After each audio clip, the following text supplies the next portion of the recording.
Hokie hangover. Virginia Tech 37, Old Dominion 17. Ricky and I are here to recap it. We are live on youtube.com/at Hokie Hangover Podcast. Make sure to subscribe there. Shout out to Counts Family Pharmacy and Home Field Apparel.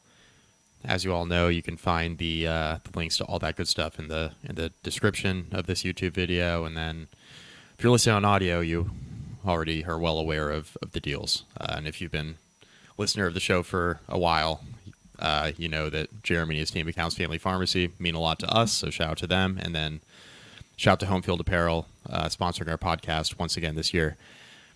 Like I mentioned, Virginia Tech 37, Old Dominion 17. Hokies are 2-1. Ricky, you were there. First of all, how are you? Let's get that out of the way first. How's it going? I'm good, and I'm glad you mentioned home field right off the bat. I actually wore my retro Tech logo shirt from home field to the game on Saturday. Beautiful. I got to tell you, that's the most comfortable Tech shirt that I own, and it's not close. Yep. I know you've got some home field apparel. So if you are looking for Tech merch this season, you're going to a home game or you're going to a party or whatever, home field's a really good spot to go get you a shirt for sure.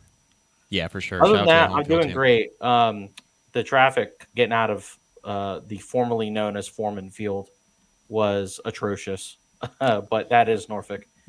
No, it was a really fun experience. Shout out to the Rulins, Clark and Izzy. Got to see them.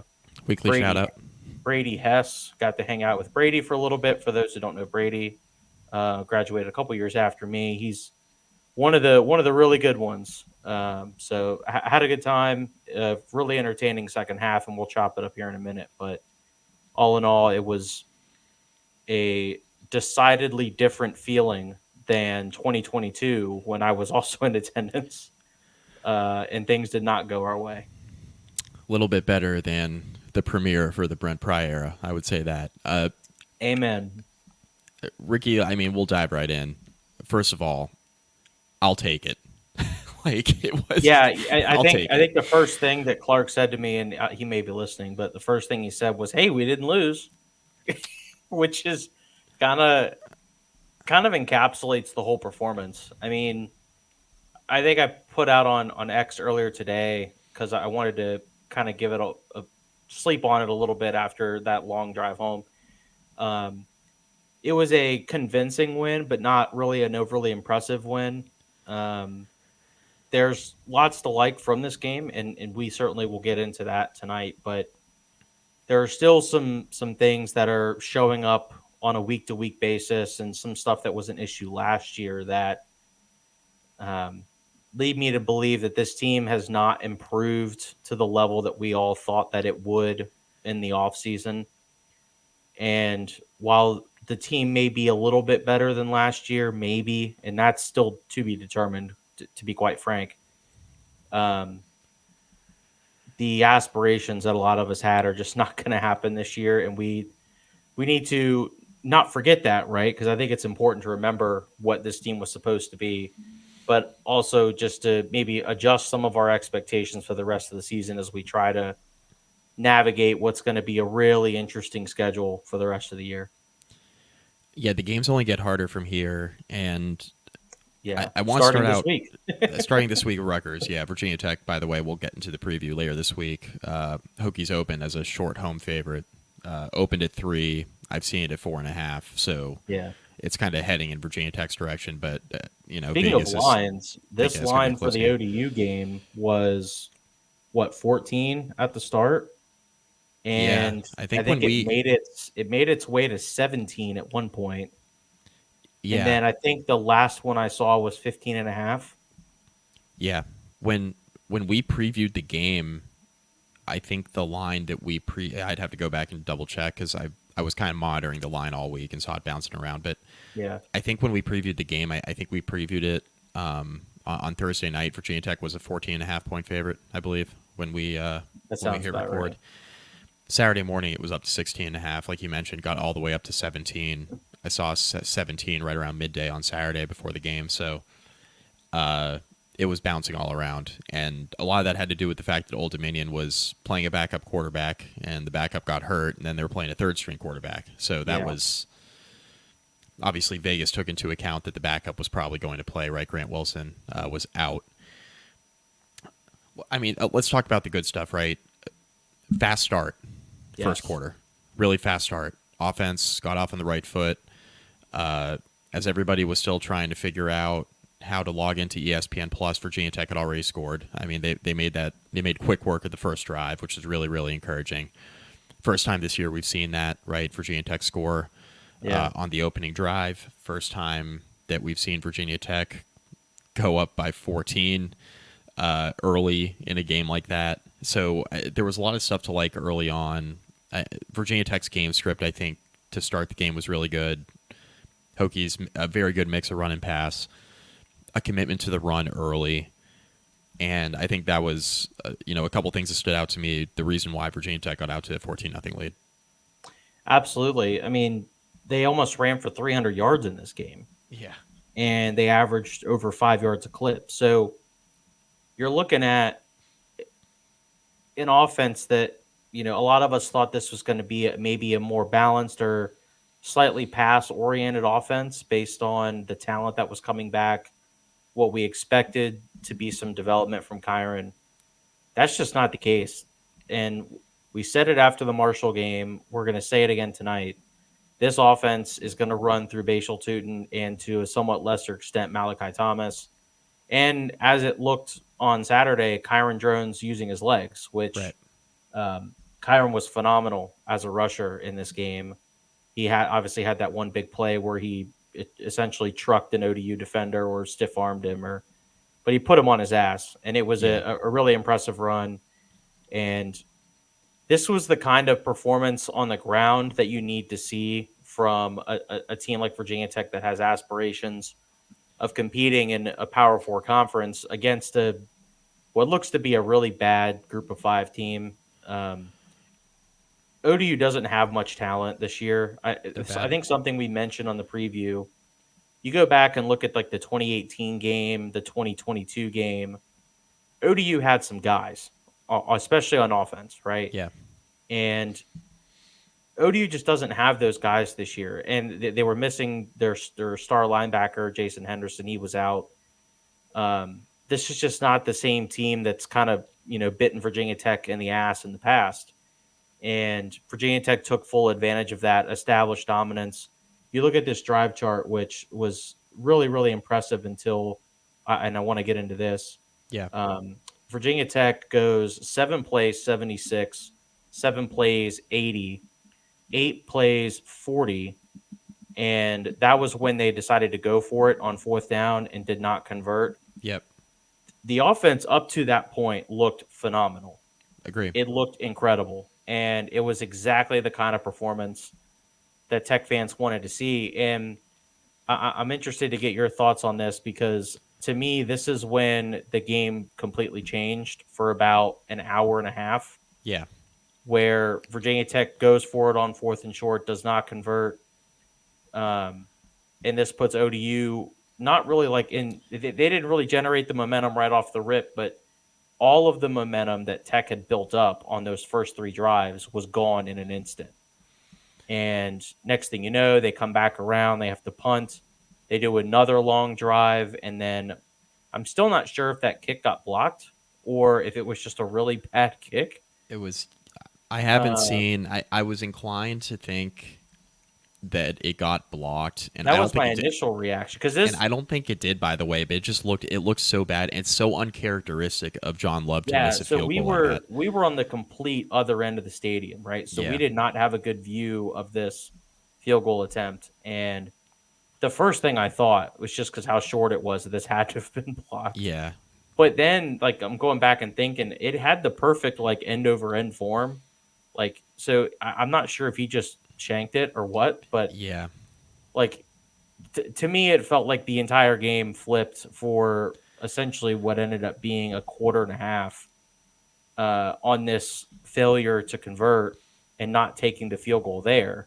Yeah. Um, I hated that decision. I don't know what you thought about that, Mike, but I thought that was a really bad call there to not try and go up 3 scores and to instead go for the home run. Yeah. It was a little disjointed. Like I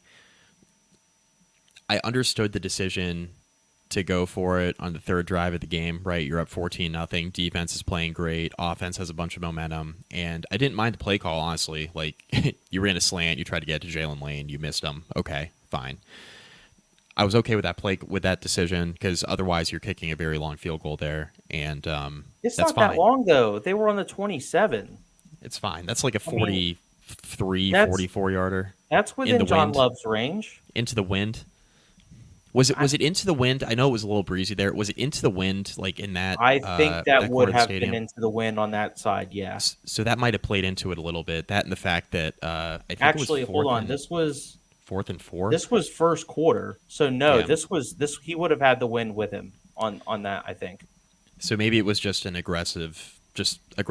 Fourth That's what and it felt short. like to me. Was like I think I felt like Brent Pry told his guys, "Hey, we're going to put this game away right now."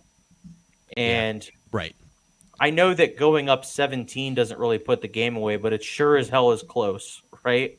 I mean, if you go up 3 scores against a team that's got their backup and then their third string quarterback in the game, you're feeling pretty good about how things are going. And to me, it felt like Virginia Tech took a risk there that it just didn't need to take.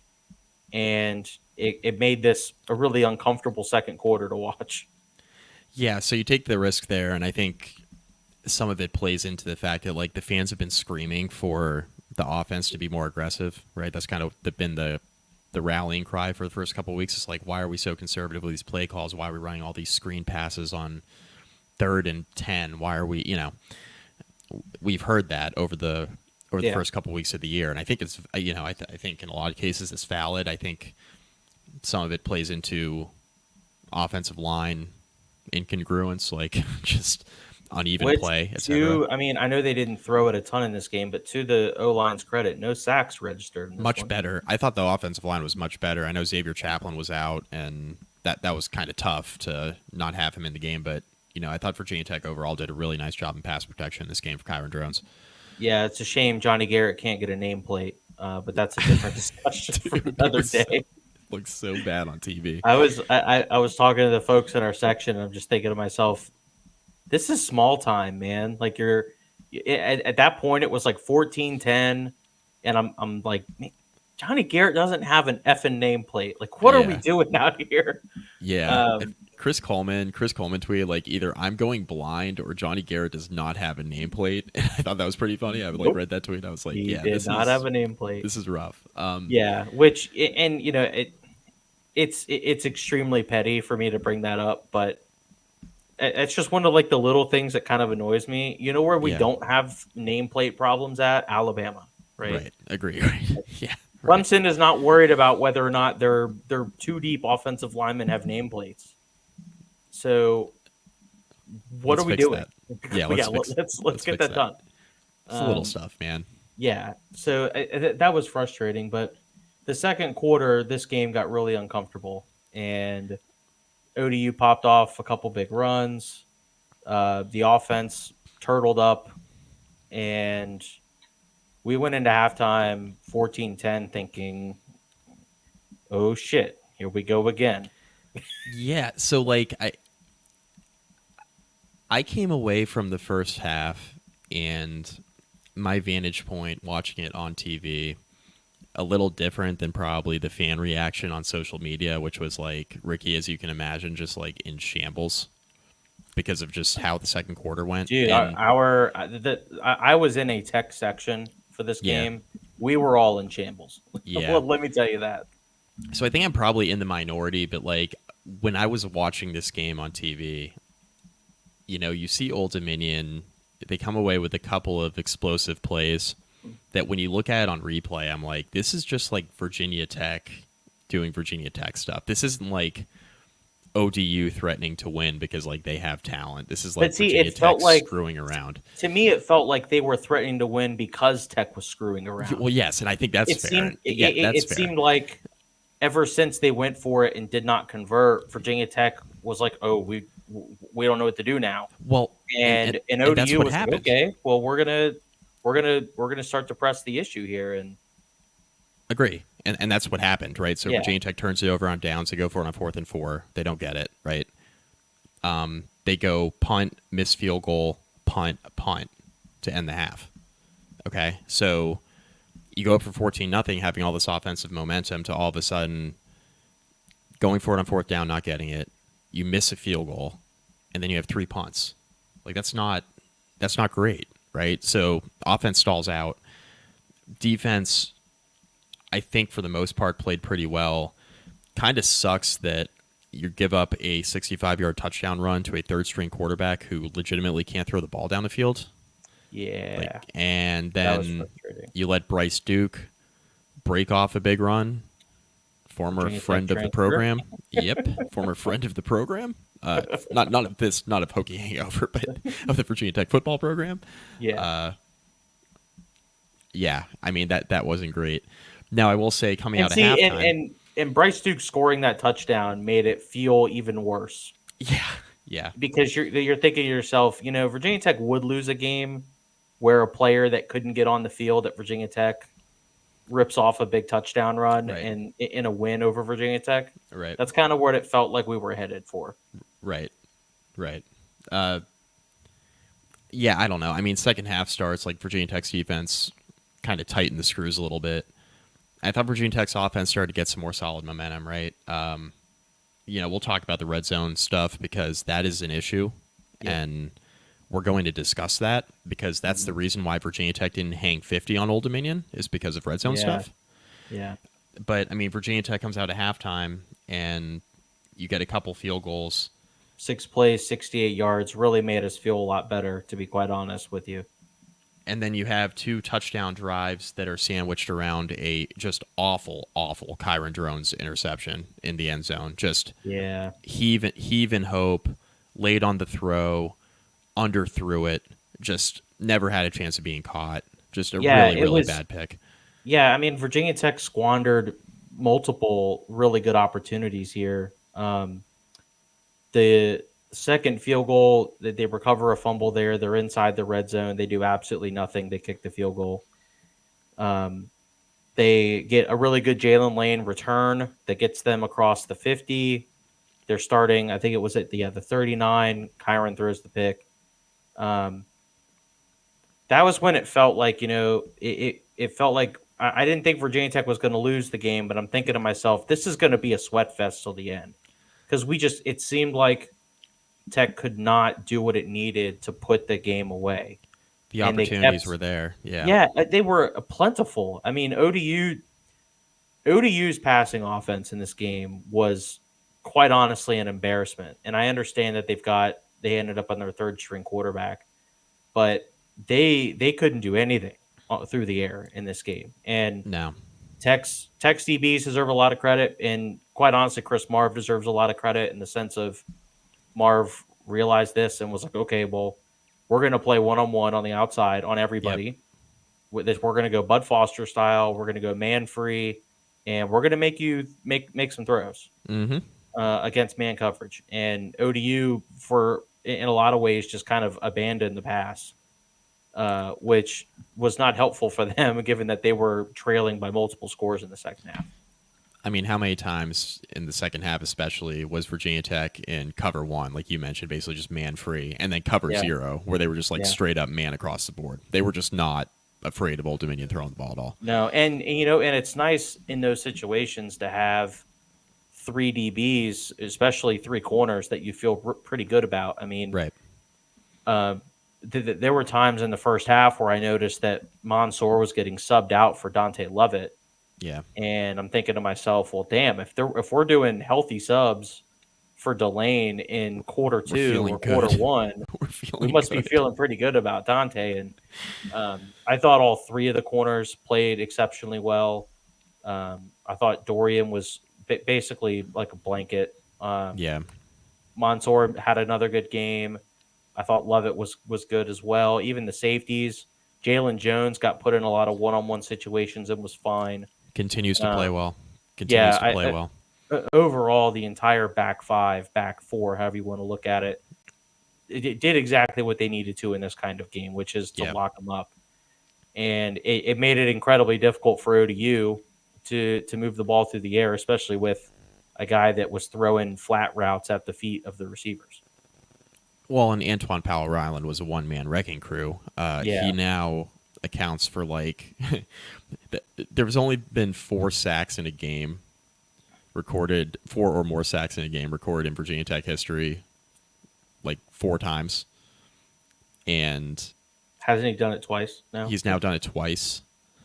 And he's in company of like Bruce Smith, who Bruce Smith is the only other player who's done it twice, and his jersey's retired.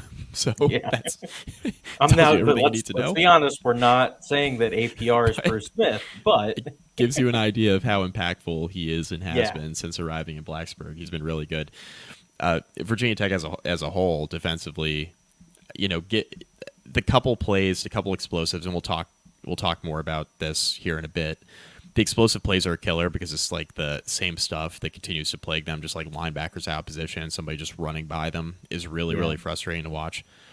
But overall, right, Virginia Tech starting defense gave up 10 points in this game. They record 5 sacks. Of course, 4 of them were from APR, but, that's fine. Doesn't matter. You get 5 sacks, right? And you had 8 or 9 tackles for loss. Let me go. I'm going to double check this real fast. Yeah, Virginia Tech had, I guess it was seven tackles for loss. They adjusted the box score a little bit from what I looked at last night. 5 sacks, 7 tackles for loss. Your starting defense gives up 10 points in this game, right? Of course, ODU had the garbage time touchdown.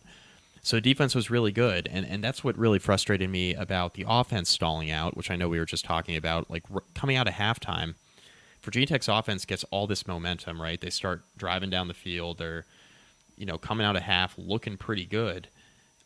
But then to settle for like a 21-yard field goal on the first offensive drive of the second half, six plays, 68 yards. You're driving right down the field. Kyron Drones had a couple of nice runs. And then from the 3-yard line, you're just going to go ahead and kick a 21-yard field goal. Now, again, I get why you wanted to get points on the board there, right? You're only up by 4 at that point. You want to get points on the board. But given the aggressiveness early in the game, wouldn't it just have made more sense to go for it there and just score a touchdown? And the worst thing that happens, Ricky, see, I hated this call. The worst thing that happens is they're pinned at the 3-yard line and your defense is playing absolutely out of their minds. And ODU starts at their own 3 and has to go the length of the field. take the points. That's fine. Okay, fine. Agree, disagree. Fine. That's kind of my, and I'm admittedly kind of old school on this in the sense of I know that a lot of your newer age analytics minded folks will say you're better off going for it here, but I've always been of the mindset, especially in these games where you're kind of underperforming, which Virginia Tech was. They had already left points out there. I'm of the mindset that you need to get them when you can get them. And I think those back-to-back field goals did a lot for the team in the sense of letting them know that they're going in the right direction. They're not quite there yet, but they're working their way there. I felt like that was the right call there. And I know that it's, it was certainly the safe call, but in that situation, I was totally okay with it. Safe call, took the points, worked out. Just thought it was chicken shit. That's all. Fine. So Virginia Tech then capitalizes. Make you really feel like next drive, right? You Virginia have Tech's to defense. Feel better. You have to feel better about kicking the field goal there. I do. I will say though, like even though I wasn't like a huge fan of it, I do understand from the standpoint of you let a couple of opportunities squander in the first half, right? You go for it on 4th down, you don't get it, like we mentioned. You miss that short field goal in the second quarter.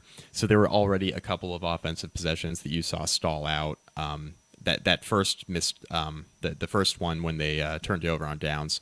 It was at the ODU 27, right? So it wasn't inside the red zone technically, but given Virginia Tech's red zone struggles in this game, that short field goal is going to be a part of that we're going to discuss here in a minute. I do understand why they kicked there.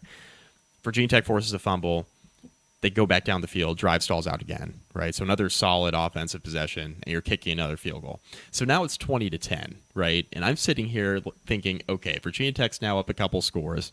Feels like they're starting to gain control of this football game, right? and then you force an ODU punt, and then that's when that Kyron Drones interception happened. And I'm sitting there like you just mentioned, thinking, man, they really don't want to put this game away. No, This is really, really frustrating. it felt like we were going to have an ODU shot to win or tie the game in the fourth, Yeah. like on the final drive. That's what it felt like we were heading for. Thankfully, Not the case.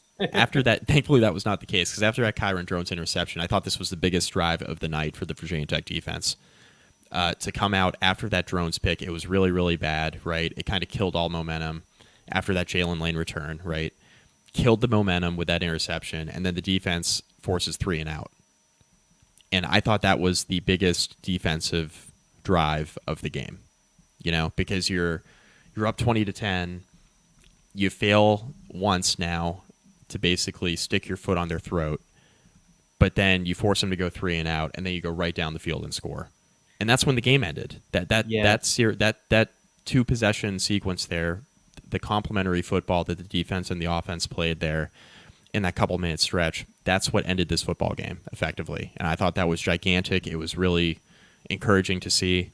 But that was the moment where I was like, okay, this game's over now, right? That's how it really felt to me watching on TV.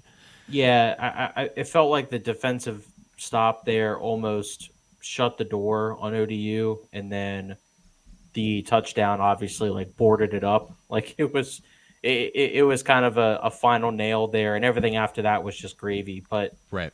no, the defensive performance really, from aside from those 3 big runs that ODU had in this game, was tremendous. And I know we said this in the stands before ODU scored that late score touchdown. 37-10 looks a lot better than 37-17. Yeah. But it is important to kind of remember that that last touchdown, the entire backup defense was in. Mm-hmm. It is what it is. Like at that point, Virginia Tech was just kind of letting them have all the little stuff, all the little runs, and just letting the clock tick down. I mean, being up 4 scores when your offense left a lot out there in the second quarter feels pretty good. I think that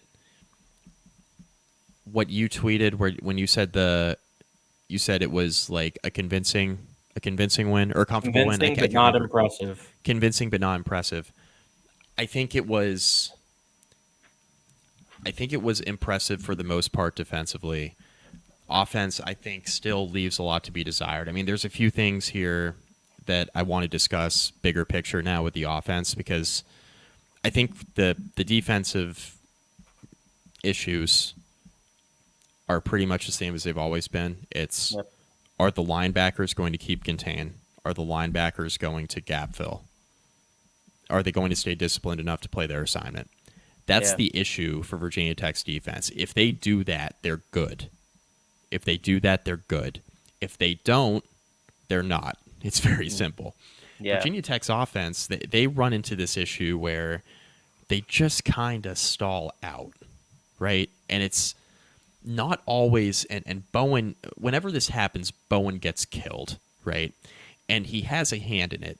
But rationally speaking, Ricky, there was some execution stuff here in this game for Virginia Tech's offense situationally that I really didn't like. Okay, Virginia Tech goes into the red zone 6 times.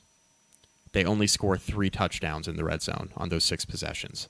That is a killer. That cannot continue to happen. You can't continue to get the ball inside the opponent's 20-yard line and not turn those drives into touchdowns. And it's becoming an increasingly bad trend. Doug Bowman had a stat for VT Scoop, I'll pull it up in a second, about Virginia Tech's red zone touchdown conversion struggles over the last 3 seasons. And basically, since the 2022 season, it's going downhill in a bad direction. So as Virginia Tech's offense is kind of on the ascent, right, from 22 to 23, and then 24 has kind of been up and down, obviously, so far. But as Virginia Tech's offense has been starting to play better since the Brent Pry regime came in, the red zone scoring numbers are going down from a touchdown standpoint. And that's not good, right? Virginia Tech, they settle for a couple short field goal makes in this game. They, of course, miss that one field goal inside the 20-yard line. It just can't happen, man. Like Yeah. you gotta turn these into touchdowns. You can't go up against better competition and settle for short field goals. You can't be playing against Miami in a couple weeks, for example, or even Rutgers this weekend in Hmm. Blacksburg, and be kicking field goals from the 3-yard line and not being able to finish drives. Like, you're not going to win games against better competition, better coach competition like this. It just can't happen. And Virginia Tech's coming up into a tougher part of the schedule where they're going to have to score touchdowns when they get those opportunities. Yeah, do me a favor, throw up the last comment that Scott put in, because I think it's certainly important to keep in mind that these red zone struggles are coming against a team that's not very good. Yeah, And what something you mentioned at the top was the schedule's only going to get more difficult. yeah, Rutgers is going to be a much better coach team, especially on defense. And who knows what these red zone struggles might look like. yeah, I mean, a perfect example of it for me is um, when Tech recovers the fumble. They start out at the 18-yard line. Your first play after recovering this fumble is to yeah. throw to Colin Schlee. Mm-hmm. What are we doing? I mean, Mm-hmm. quit playing with your food. Yeah, Stop it. I don't care what kind of athlete Colin Schlee is. If he was some like explosive, super dynamic athlete, he would have been starting somewhere. yeah. You've got guys on offense that At the are power four yeah, level anyway. Yeah, you have players not on the this Mac. offense that are touchdown scorers. Yeah, You have Bashal Tootin, you have Daquan Felton, you have Jalen Lane, who was really featured in the first, quarter especially, and had a great return on special teams. And then for much of the second half was just excluded from the offense. I don't know what the right. hell happened. Um, you have Kyron Jones' ability to run the football. You have guys that you can rely on offense, and instead they ran several plays with Colin Schlee in, even some with him at quarterback. And I'm thinking to myself, it's just not necessary. We can't even do the basics Right. of cashing in the red zone, and we're sitting here fooling around with a backup quarterback who's somewhat athletic. It's too It, cute. it doesn't seem necessary, and It's too cute. Yeah. when you're in the red zone, I feel like teams that really run the ball effectively should be good in the red zone. But if you're just throwing the ball all the time in the red zone, then it's not really going to work all that much. Yeah. And this is something that Kyron has to work on as a part of his game. Is he's got to have the ability to throw in these tighter fields where the zones are a little bit tighter. You've got coverage maybe a little bit more blanketed, and you've got to be able to make these plays. That's the stuff that really frustrates me.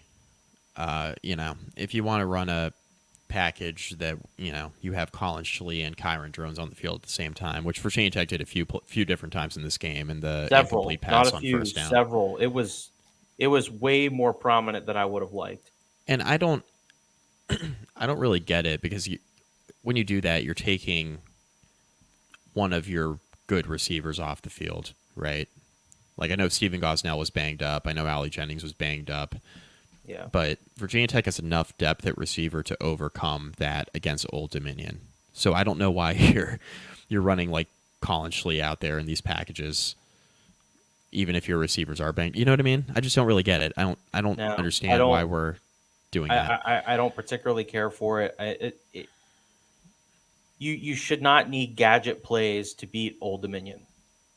And Run maybe they're just trying to put it. I mean, maybe they're just trying to put it on film. But like, I'm and not going to that be crazy about it against Rutgers or Miami or Clemson. Like, I'm not Boston College. I'm not going to be crazy about them running these packages in those games either. So I don't yeah really know that what you're doing. that was something that I talked to Clark about during the game, and I actually posited. I was like, well, maybe this is just something they're trying to have coordinators have to worry about for future weeks. But I mean, should they really worry about it, because it didn't really do them all that much? So I don't know. I feel like offensive play callers and guys who are scheming up on the offensive end, they really make their name in the red zone. This is where oftentimes games are won and lost. If you kick too many field goals, you are going to lose 9 times out of 10. You've got to be able to cash these in, especially when they're coming off of turnovers. Right. And Virginia Tech has just not been efficient enough in this area. And that's incredibly frustrating given their ability to run the football. They have a quarterback who can run the football very effectively. They've got some pass catchers. It just doesn't seem like this should be much of an issue. At least I'm not saying they need to be, one of the best red zone teams in the country, but they sure as hell should not be struggling this much against an 0-3 Old Dominion team.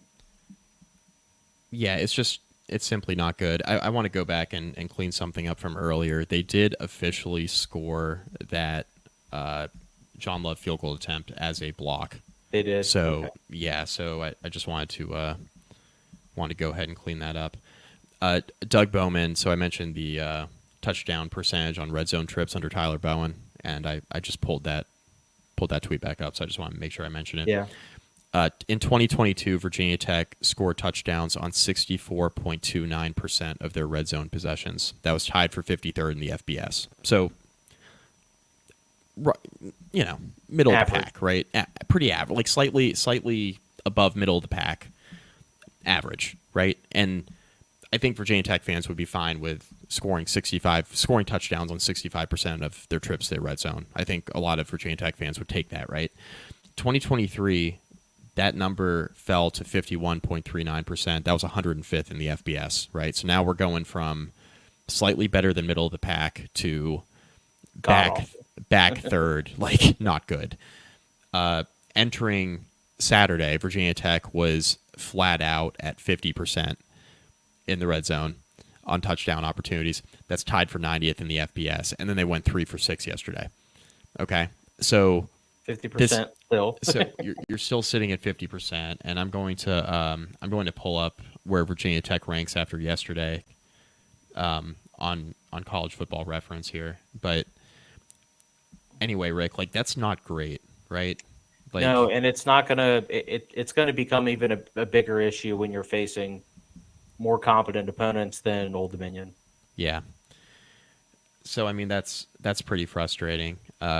Virginia Tech's red zone offense numbers are a little bit better, right? They're 70th in the FBS right now in red zone offense, right? They're coming away with points just about 85% of the time. But, you're kicking a lot of field goals.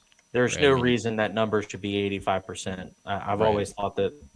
I feel like if you're in the red zone, you need to come away with points every Right. single time. Right. So 85% even seems a little low, but I guess not. I mean, it's still 70th in the FBS, so I mean, it's not It is a little low. fantastic, right? Yeah. So I don't know. It's something to keep an eye on, right? And I think as Virginia Tech goes up against better competition, they just have to do a better job finishing drives. That's been an issue so far this year, and it continued on Saturday. And again, this is a defense in Old Dominion that is not very good. Clearly, right? It's not very good. Yeah. So you're going to want to go ahead and do a better job converting there. I thought the offensive line played a lot better on Saturday. Now again, we got to consider the level of competition once again. Yeah. I did think the pass protection was pretty good. I thought Drones missed some throws though, and that's kind of the con I want to get into. He missed some throws again. And some of them are like real, like some of his misses now are like real ugly. Like that interception obviously was pretty bad, but he's missing guys high over the middle. He threw it behind Stephen Gosnell and got him killed. Like Stephen Gosnell got hurt because he was kind of reaching back and not realizing where he was on the field. Yeah. That throw behind Gosnell, like, got him injured. That was a hospital pass. So, I mean, there are a couple in this game where I'm like, man, Drones is just missing guys. And Gosnell was open, by the way. He's just missing guys, right? He's missing high. He's missing behind him. The interception was underthrown. There are just a handful of throws in each game where I'm like, okay, that was not great, man. And then there are a few throws where I'm like, all right, like that's what we want to see. And I just think that's kind of the Kyron Drones experience at this point. Yeah, it's very up and down. Scott's right that that interception was woefully underthrown. Yeah. It was not close. Yep. He just hasn't developed at the rate that I think anyone thought that he would. Um, quite honestly, I'm not sure what's gotten better from last year in any way. A lot of it seems like it's essentially the same player from last year. Yeah. He's gonna make a couple big time throws. He's gonna make some really inaccurate throws. He doesn't seem like he's processing what he's seeing quickly, and it's getting him into some trouble. Now, it helps that he's a very good athlete and is able to Yeah. do a pretty good job scrambling and buy himself some time. But um, I don't think we've seen the growth from a passing perspective that we really needed to see this year. And it's one of the reasons that this Virginia Tech offense is being held back right now. He still feels like it still looks to me like he feels more comfortable when he's on the run. Yeah. And I think that was a big adjustment that Virginia Tech made in late September last year, right? When the offense, Drones was starting to get more starts under his belt. And when the offense flipped a switch against Pittsburgh, that was really kind of the big difference I saw, right? Like the offensive line was struggling. So one way to protect an offensive line that's having trouble blocking is rolling the pocket out. Yep. And I don't feel like I've seen a lot of that with Virginia Tech this year, and I feel No. like the offense last year, when it was at its best, they were moving the pocket for Drones, getting him throws where he's more comfortable. He's not a quarterback that's just going to stand like a statue in the pocket and deliver a pass. He's not a Quinn Ewers or an Arch or a Shadur. Like he's not that kind of quarterback. Yeah. He's not going to sit back there, and he's not an NFL quarterback. In that, like, if he has professional aspirations, right, it would have to be somewhere where they like tailor the offense around him. I don't want to get into a whole like pro prospect discussion with Drones, but like my point is like he's not the type of guy who's going to sit back there and like pick defense apart. Is I guess what I'm getting at, and I just feel like they rolled the pocket out a lot more last year, and they had some more success. And I feel like when Drones has been at his best this year throwing the ball, it's been when he's been mobile. And we know he's a good runner and a really good athlete. That's clear. And he made that known on Saturday. And he's made some big plays this year in the running game already. And he's made some big plays in the passing game too. But like when he comes up short as a passer, it seems to be when he's just like sitting back there in the pocket. They're trying to turn him into something that he's not. The go ahead and post the comment from Hokies Rock. I felt like but the interception that was thrown in the end zone was the exact opposite, right? In the sense that he was on the run, and that was a throw that he was making in that situation. Right. But, late. He was just late on it. Yeah. Well, he was late, and either he was super late or he just did not get as much behind it as he thought he did. Yeah. But and this is a valid point in the sense that maybe he's worried that he's looking at the rush too much. I mean, that's certainly a possibility. I'm not able to kind of. I don't know if any of us are able to comment on whether or not that's the case, but right. We're certainly not seeing the ability to go from progression to progression to progression with the quickness and effectiveness that we need to see. And if that's going to be the case, then the offense needs to be tailored around that. And I don't know if I said it to you guys, but I know I've said it to a couple other folks. This feels a lot like Gerard in 2016, which Kyron is obviously not playing up to the Gerard Evans level. Right. But in 2016, that was very much a 1-2 read offense. Mm-hmm. So Gerard had 1 read, 2 read stops, and if neither of those were open, he was going to make something happen with his legs. Right. And I know that a lot of college football has gotten to that where it's very much a quick game. We're gonna run one concept over here, and if that's not going to work, then we're going to have the quarterback make something happen with his legs. But I think that that's what Virginia Tech is going to have to rely on in these situations moving forward.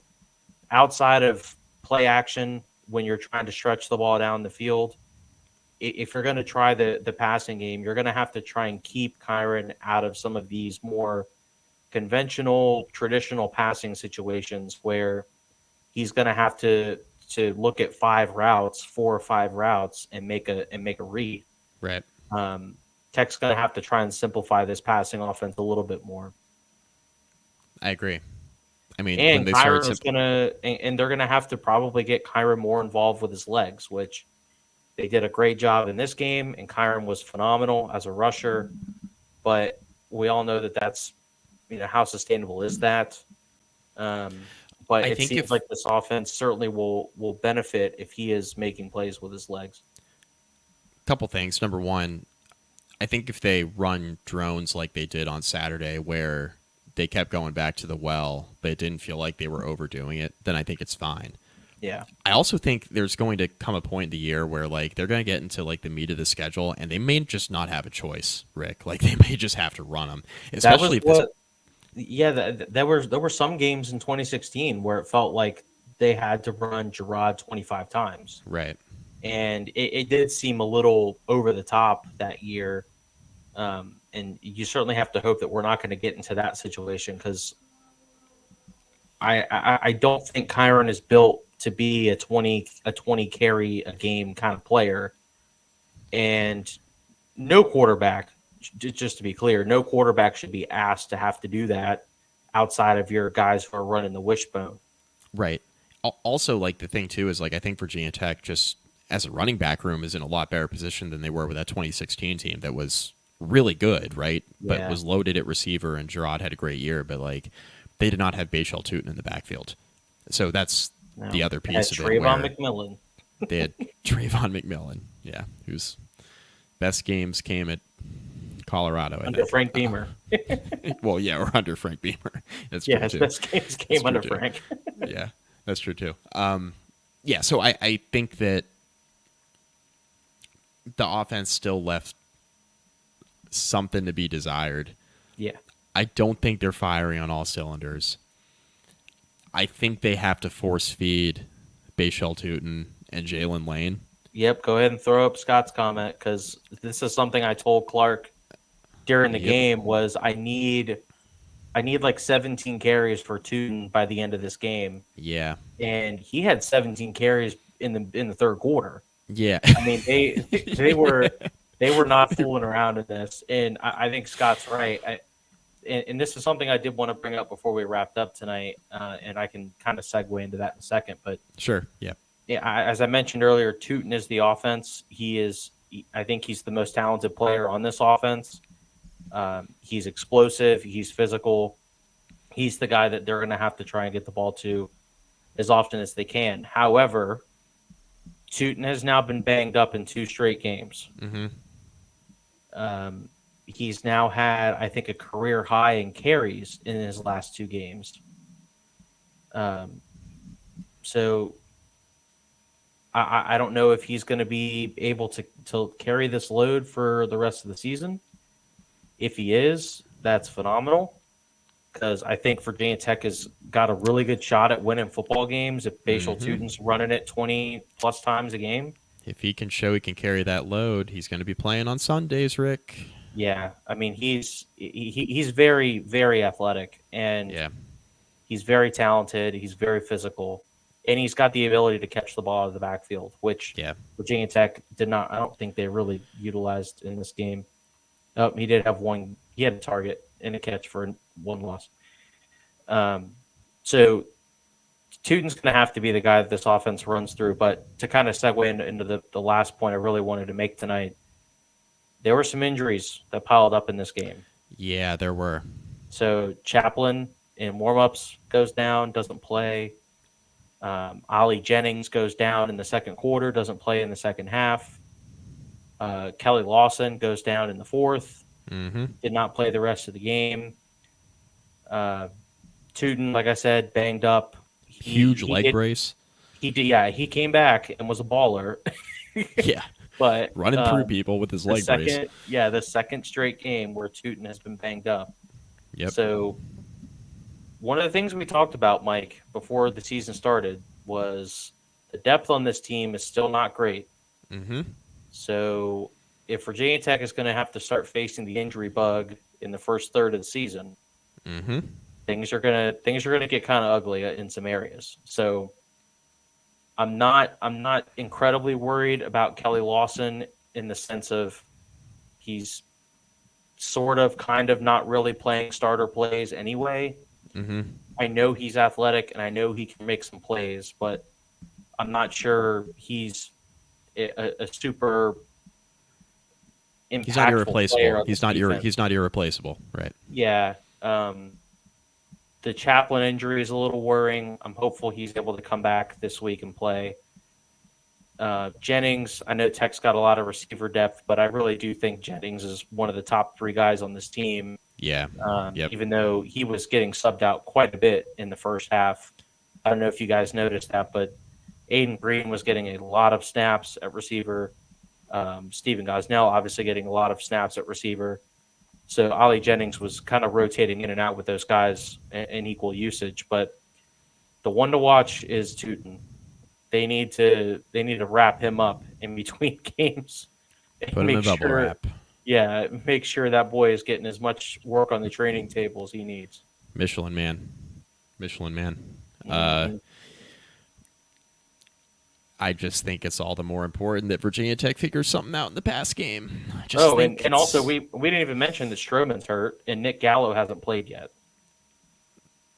So yeah, I mean, but you can set your watch. I mean, nothing against Nick Gallo, but like you can set your watch to him not playing. I mean, that's just kind of how it's been. Unfortunately, I'm just saying he's been that really banged up. You're starting to get to a point where we're 3 games into the season, and there are multiple spots on both sides of the ball that now have some injury issues. So it's something to keep an eye on. Yeah, no, it's all certainly fair. I mean, the injuries piling up. It was a rough Saturday across the sport in terms of injuries. There were a lot of guys that went down. The highlight, of course, was Quinn Ewers at Texas going down, Arch Manning coming in. But there were a lot of impact players that got hurt across college football on Saturday. So Virginia Tech obviously wasn't immune to that. Did you see the Fansville commercial with Quinn Ewers? I did. Yeah, I did. That was great. That's great work. I did. And how funny is it that the week that they dropped that, he goes down? He goes down, gets hurt. Yeah. Although he did look fine on the sideline, just to FYI. Strained abdomen. They said Texas has, I think, Mississippi State next week. I don't know, but you know what they do have is an embarrassment of riches at quarterback. That's for damn sure. Arch is the truth, man. Arch would probably be starting at 95% of schools in the country. Yeah. Something like that. Yeah. Yep. He's a stud. Ethan Miller, I want to throw this on. He asked, do you think relying on Tootin against Rutgers and risking losing him for Miami is worth it? Yes, because Virginia Tech is less than a touchdown favorite against Rutgers, and if they don't play Tootin against Rutgers, there's a pretty good chance they're going to lose. So Tootin needs to play every game they play. If Tootin's able to suit up, he's playing. I don't care who the opponent is. Yeah. Quite honestly, Virginia Tech's not in a position. I'm not saying Ethan was saying this, but like Virginia Tech's not in a position to overlook anybody. No, and I mean I'm not. I don't know it off the top of my head, but if I remember correctly, Brent Pry does not exactly have a good record in games where the spread is inside of a touchdown. I don't want to do that research, but we will for the preview. And I know it's not. I know the answer is not good. Not good. And I want to do a little bit of a retrospective to the 2023 season because we knew that 2022 team was going to be ass. So I wanted to take a look at. You know how I know Virginia Tech's 1-2 against the spread this year, just in totality, right? Saturday against ODU was the first spread they've covered. But it was so funny going from in quarter one, we're all talking about, we're on cover watch already, and then second quarter comes around and goes, never mind. Yeah, and then quickly like, 50 burger. Yeah, yeah. It was a roller coaster for sure. This was a bit of a crock pot effort by Virginia Tech in the second half. It was just a real slow burn for Old Dominion. Like they were in the game until they weren't, and it was just they were kind of getting cooked. Yeah, well, I mean, 37-17, Ricky will take it. Wasn't Yeah. there was a lot of stuff to like, right? You know, Bashal Tuden was awesome. Drone's really good in the running game. Offensive line, I thought, played better. Defense was really good outside of a few explosive plays. Scott, And I literally tweeted at halftime, I need to see a cardiologist. yeah, do you know the toll VT football has on a man? Courtesy of my brother-in-law. Yeah, Yes, I we do. do. Scott and I have watched I have quite a bit 1,000 of of gray these. hair popping in on the side here that I can attribute at least some of it to this godforsaken football program. between between games that I've witnessed with Scott in person and games I've watched with him on TV, we're approaching like a lot of games we've watched together. There have been a lot of frustrating, like, pull your hair out. What the hell was that type of performances? I will say I'm just really glad that Virginia Tech exercised those demons on Saturday and found a way to win in Norfolk. First win at ODU in 3 tries, and did it in convincing fashion without playing their best ball. So 2014 ECU was a disaster. that was a disaster. That That's was rough. that was the Virginia Tech football experience. Go on the road to Columbus, beat that ass, come back home, lose to Shane Carden in East Carolina. That was just sickening. Speaking of Shane's, very very sad to see South Carolina lose this weekend. Very sad. That Incredibly sad. It hurt me. Hurt me deeply, Michael. I must say. they're going to be real sick when they look at that second half film. They're not going to be very happy with themselves. Yeah. Is what I will say. They had an excellent opportunity to win that game. That's tough. Real tough. Sorry about your luck. Yeah. Yeah, hate to see it. I don't have anything else. Rick, you got anything? No, I don't think so. Will not be in Rutgers this weekend, or I should say, will not be in Blacksburg for the Rutgers game this weekend. Yeah. But looking forward to previewing it later in the week. Reminder: if you're still watching or you're listening on audio, even if you're listening on audio, be sure to subscribe or follow us on Apple, Spotify, Google Play. If you're doing the video version, we really appreciate it. The YouTube platform is doing well. Lots of views on X, which is very exciting. Glad to see that. Please follow on either of those platforms. Turn on notifications so you don't miss an episode. We usually go live Sunday nights, and then Wednesday, Thursday during the week, depending on how things are going, depending if Mike has to go to another time zone or if one of us are doing something. So we're busy. We run into situations where we tend to be a little bit busy, and that's when the recording time pushes to later in the week. You have 3 adult males in their early 30s to late 20s, one of which is raising a child and working his ass off. The other is working and kind of fucking around, let's be honest. And I'm not going to speak for what Andrew's doing, but that's what I'm doing. Thought you were talking about Andrew there at the end. No, Anyway, no, I was not throwing shade. That was me. Anyway, we'll be back later this week. We'll shoot for Wednesday. I think that probably makes sense. We'll shoot for Wednesday night.